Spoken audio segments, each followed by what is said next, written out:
ಜಿಲ್ಲೆಯ ಜನತೆಗೆ, ರಾಜ್ಯದ ಮತ್ತು ದೇಶದ ಹಾಗೂ ಅನಿವಾಸಿ ಎಲ್ಲ ಭಾರತೀಯರಿಗೆ 80ನೇ ಸ್ವಾತಂತ್ರ್ಯೋತ್ಸವದ ಶುಭಾಶಯಗಳನ್ನ ಕೋರ್ತಾನೆ. ಇವತ್ತು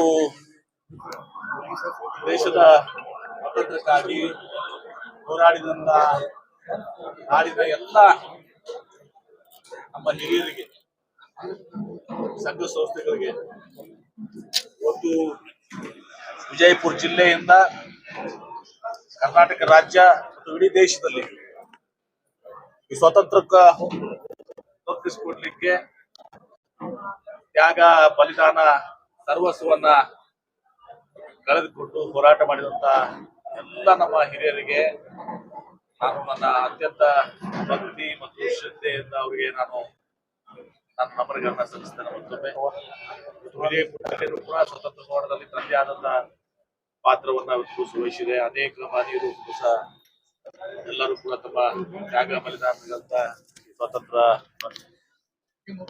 ಸಿಗಲಿಕ್ಕೆ ತಮ್ಮದೇ ಆದಂತ ಒಂದು ಕೊಡುಗೆಯನ್ನು ಅವರೆಲ್ಲರೂ ಕೂಡ ಕೊಟ್ಟಿದ್ದಾರೆ. ಅವರೆಲ್ಲರ ಹೆಸರನ್ನ ನಾನು ಈಗಾಗಲೇ ನನ್ನ ಇದರಲ್ಲಿ ನಾನು ಕೂಡ ಸ್ಮರಣೆ ಮಾಡಿದ್ದೀನಿ. ರಾಜ್ಯದ ಮತ್ತು ದೇಶದ ಎಲ್ಲರಿಗೂ ಲಕ್ಷಾಂತರ ಜನ ಇವತ್ತು ಹೋರಾಟದಲ್ಲಿ ಇವತ್ತು ಭಾಗವಹಿಸಿ ದೇಶಕ್ಕೆ ಬ್ರಿಟಿಷರಿಂದ ನಮಗೆ ಸ್ವಾತಂತ್ರ್ಯವನ್ನು ತಲುಪಿಸಿಕೊಟ್ಟಿದ್ದಾರೆ. ಇಂಥ ಒಂದು ಸ್ವಾತಂತ್ರ್ಯೋತ್ಸವದ 80ನೇ ಸ್ವಾತಂತ್ರ್ಯೋತ್ಸವದ ಹಬ್ಬ ಇವತ್ತು ವಿಜಯಪುರದಲ್ಲಿ ಎಲ್ಲಾ ಹಳ್ಳಿಗಳಲ್ಲಿ, ರಾಜ್ಯದಲ್ಲಿ, ದೇಶದಲ್ಲಿ ಮತ್ತು ವಿದೇಶದಲ್ಲಿ ಕೂಡ ಇವತ್ತು ಸಹ ಅತ್ಯಂತ ಒಂದು ಭಕ್ತಿಯಿಂದ, ಶ್ರದ್ಧೆಯಿಂದ, ಹೆಮ್ಮೆಯಿಂದ ಇವತ್ತು ಸಹ ನಾವೆಲ್ಲರೂ ಕೂಡ ಆಚರಣೆ ಮಾಡ್ತೀವಿ. ಸರ್, ಕೃಷ್ಣಾರತಿ ಬೇಡಿಕೆ ಇತ್ತು ಸರ್ ನಮ್ಮ ಜಿಲ್ಲೆ ಜನ ಕಾವೇರಿ ಆರತಿ ಮಾಡ್ತಾ ಇದ್ರಿ. ಈಗ ಮೊದಲು ಬರಗಾಲದ ಮಾಡೋಣ. ಈ ಬರಗಾಲದ ಏನು ನಮ್ಮ ಮುಂದಿರುವಂತದ್ದು ನಾವು ನೋಡಿದಿರಿ. ಮೊನ್ನೆ ಬರಗಾಲದ ಸಂಕಷ್ಟ ಆದಾಗ ವಿಶೇಷವಾಗಿ ಮಳೆ ಆಧಾರಿತ ಕೃಷಿ ಏನಿದೆ, ಒಂದೇ ಸಲ ಬಿತ್ತನೆ ಆಗ್ಲಿಲ್ಲ, ಬರೀ 17% ಅಷ್ಟು ಬಿತ್ತನೆ ಆಗಿತ್ತು. ಈಗ ಎರಡನೇ ಬಾರಿ ಸುಮಾರು 87% ಬಿತ್ತನೆ ಆಗಿದೆ. ಸೊ ಒಬ್ಬೊಬ್ರು 2-3 ಬಾರಿ ಬಿತ್ತನೆ ಮಾಡಿದ್ದನ್ನು ಕೂಡ ತಾವೆಲ್ಲರೂ ವೀಕ್ಷಿಸಿದ್ದೀರಿ. ನಾಳೆ ನಾನು ಇಂಡಿ ಮತಕ್ಷೇತ್ರದಲ್ಲಿ ಹೋಗ್ತಾ ಇದ್ದೀನಿ, ತಾಲೂಕಿನಲ್ಲಿ. ಅಲ್ಲಿನೂ ಕೂಡ ವೀಕ್ಷಣೆ ಮಾಡ್ತೀನಿ. ಮುಂದಿನ ವಾರ ಮತ್ತೆ ನಾನು ಬಾಗೇವಾಡಿ ಮತ್ತು ಮುದ್ದೇಬೇಳೆ ಎಲ್ಲರೂ ಮಾಡಿದ್ರೆ ಸಂಪೂರ್ಣವಾಗಿ ಇವತ್ತು ಸಹ ವೀಕ್ಷಣೆ ಆಗ್ತದೆ. ಸರ್ವೇ ಸಾಮಾನ್ಯ ಎಲ್ಲ ಕೂಡ ಒಂದೇ ಇದೆ ಇವತ್ತು ಸಹ. ವಿಶೇಷವಾಗಿ ಮಳೆ ಆಧಾರಿತ ಕೃಷಿಯಿಂದ ಏನು ಹತ್ತಿ, ತೊಗರಿ, ಆಮೇಲೆ ಸೂರ್ಯಪಾನ, ಉಳ್ಳಾಗಡ್ಡಿ ಮತ್ತು ಮಳೆ ಆಧಾರಿತ ಕಬ್ಬುಗಳ ಸದಕ್ಕೆ ಸಹ ಬಹಳಷ್ಟು ನಷ್ಟವನ್ನು ಹೊಂದಿದ್ದಾರೆ. ಅವರೆಲ್ಲರಿಗೂ ಕೂಡ ನಾನು ಈಗಾಗಲೇ ನಮ್ಮ ಜಿಲ್ಲಾಧಿಕಾರಿಗಳು ಮತ್ತು ನಿರಂತರವಾಗಿ ನಾವು ಸಭೆಗಳು ಮಾಡ್ಕೊಂಡು ಬಂದಿದ್ದೀವಿ. ಅವ್ರಿಗೆ ಸೂಕ್ತವಾದಂತಹ ಪರಿಹಾರ ತಲುಪಬೇಕು, ನ್ಯಾಯ ವೈಜ್ಞಾನಿಕವಾಗಿ ವರದಿ ತಯಾರಾಗಿ ನಾವು ಆ ಕೆಲಸವನ್ನು ಮಾಡಬೇಕು. ಮತ್ತು ಇನ್ಶೂರೆನ್ಸ್ ಕೂಡ ನಾವು 1 ಲಕ್ಷ ಇದ್ದಿದ್ದು 90,000 ಇದ್ದಿದ್ದನ್ನ ಈಗ ಸುಮಾರು 2.5 ಲಕ್ಷ ಅಷ್ಟು ಇನ್ಶೂರೆನ್ಸ್ ತಲುಪಿದ್ದೀವಿ. ಅದಕ್ಕೆ ನಾನು ಇಲಾಖೆಯವರಿಗೂ ಕೂಡ ನಾನು ಅಭಿನಂದನೆ ಸಲ್ಲಿಸಿದ್ದೀನಿ. ಇನ್ನೂ ಹೆಚ್ಚಿಗೆ ಆಗ್ಬೇಕು. ಇವತ್ತು ಒಟ್ಟಾರೆ ಮಳೆ ಆಧಾರಿತ ಕೃಷಿ ಏನಿದೆಯಲ್ಲ, ಆ ರೈತರಿಗೆ ಯಾವಾಗಲೂ ಕೂಡ ಬಹಳ ಸಂಕಷ್ಟದಲ್ಲಿ ಇರ್ತಾರೆ. ಅವರು ನೀರಾವರಿ ಭಾಗ ಒಂದು, ಆದ್ರೆ ಮಳೆ ಆಧಾರಿತ ಕೃಷಿ ಬಹಳ ಕಷ್ಟದ ಕೆಲಸ. ಹೀಗಾಗಿ ಅವ್ರಿಗೆ ನೆರವಿಗೆ ಬರುವಂತದ್ದು ನಮ್ಮ ಕರ್ತವ್ಯ. ನಮ್ಮ ಸರ್ಕಾರ ಇವತ್ತು ಕೇಂದ್ರ ಸರ್ಕಾರದ ಮನವೊಲು ವಹಿಸ್ತೀವಿ. ಮನವೊಲಿಸಿ ಇವತ್ತು ಸಹ ಎಷ್ಟು ಸಾಧ್ಯ ಆದಷ್ಟು ಹೆಚ್ಚಿಗೆ ಅವರಿಗೆ ಪರಿಹಾರವನ್ನ ಮತ್ತು ಇನ್ಶೂರೆನ್ಸ್ ಆಗಂತೂ ಒಂದು ಬಂದೇ ಬರ್ತದೆ, ಅದನ್ನು ಕೂಡ ಇದು ಮಾಡಿಕೊಂಡು ಆ ಕೆಲಸವನ್ನು ಮಾಡಬೇಕಾಗಿದೆ.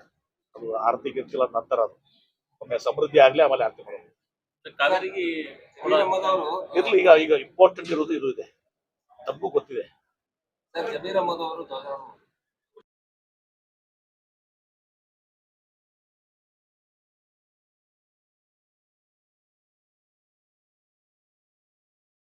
ಬಹುಶಃ ಮುಖ್ಯಮಂತ್ರಿಗಳು ಹೇಳ್ತಾರೆ. ಹೀಗಾಗಿ ಅದನ್ನ ಸುಮ್ಮನೆ ರಾಜಕೀಯವಾಗಿ ಬಳಸುವಂತದ್ದು ಸರಿಯಲ್ಲ. ಇದು ಇವತ್ತು ರಾಷ್ಟ್ರಾಭಿಮಾನಿ ಯಾರು ಪ್ರಶ್ನೆ ಮಾಡ್ಲಿಕ್ಕೆ ಸಾಧ್ಯ ಇಲ್ಲ. ಬೇಕಾದ್ರೆ ನಾನು ಯುದ್ಧಕ್ಕೂ ಕಳಿಸಿ ನಾನು ಹೋಗ್ತೀನಿ ಅಂತ ಮಾತನ್ನ ಅವತ್ತು ದಿವಸ ನಾನು ಹೇಳಿದಂತ ತೀವ್ರ ವಿರೋಧ ಮಾಡ್ತಾ ಇದ್ದಾರೆ. ಬಿಜೆಪಿಯವರು ವಿರೋಧ ಮಾಡೋದು ಕೆಲಸನೇ ಇದಲ್ಲ. ಈ ಬಿಜೆಪಿ ಯಾರಾದ್ರೂ ಇವತ್ತು ಸಹ ಒಬ್ಬರ ಹೆಸರು ಹೇಳ್ರಿ ಬಿಜೆಪಿದವ್ರು. ಅದೇ ಇವತ್ತು ಅಲ್ಲಿ ಇಂಡಿಯಾ ಗೇಟ್ಗೆ ಹೋಗಿ ನೀವು ವಿವಿಧ ಧರ್ಮೀಯರ ಎಲ್ಲ ಹೆಸರುಗಳಿದಾವೆ. ಬಿಜೆಪಿ ಒಬ್ಬರ ಹೆಸರು ಇದಾವ ಇದ್ರಲ್ಲಿ. ಅಷ್ಟೇ ಅಲ್ಲ, 47 ವರ್ಷ ರಾಷ್ಟ್ರಾಭಿಮಾನ, ದೇಶಾಭಿಮಾನ, ನಾಗ್ಪುರ್ನಾಗ RSS ಹೆಡ್ ಕ್ವಾರ್ಟರ್ ಮೇಲೆ 47 ವರ್ಷ ಬೇಕಾಯ್ತು ಇವ್ರಿಗೆ.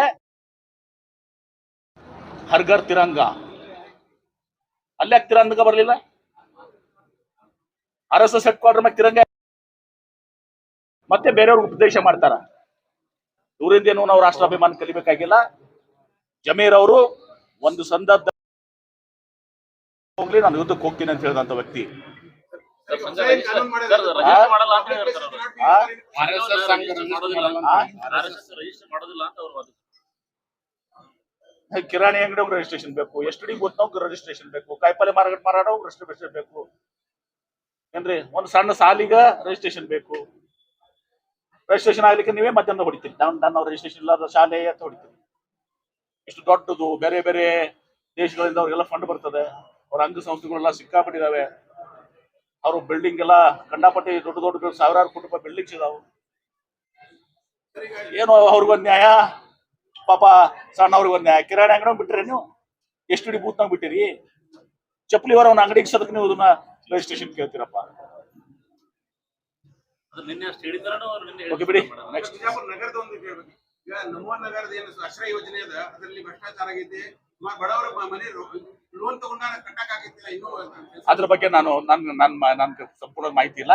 ಭ್ರಷ್ಟಾಚಾರ ಆಗಿದ್ರೆ ಅದನ್ನ ನಾನು ಈಗ ಜಿಲ್ಲಾಧಿಕಾರಿಗಳಿಗೆ ಮತ್ತು ಸೂಚನೆ ಕೊಡ್ತೀನಿ. ಅಧಿಕಾರಿಗಳಿಗೆ ಸೂಚನೆ ಕೊಟ್ಟು ನಿರ್ದಾಕ್ಷಿಣ್ಯವಾಗಿ ಕ್ರಮ ಕೈಗೊಳ್ತೀನಿ. ಯಾರು ಮುಲಾಜು ಇಲ್ಲ, ಮನೆ ಅಂತ ಬಾಳ್ತೀನಿ. ನಿಶ್ಚಿತವಾಗಿ ಯಾರ್ದು ಮುಲಾಜಿಲ್ಲ, ನಿರ್ದಿಷ್ಟವಾಗಿ ಕ್ರಮ.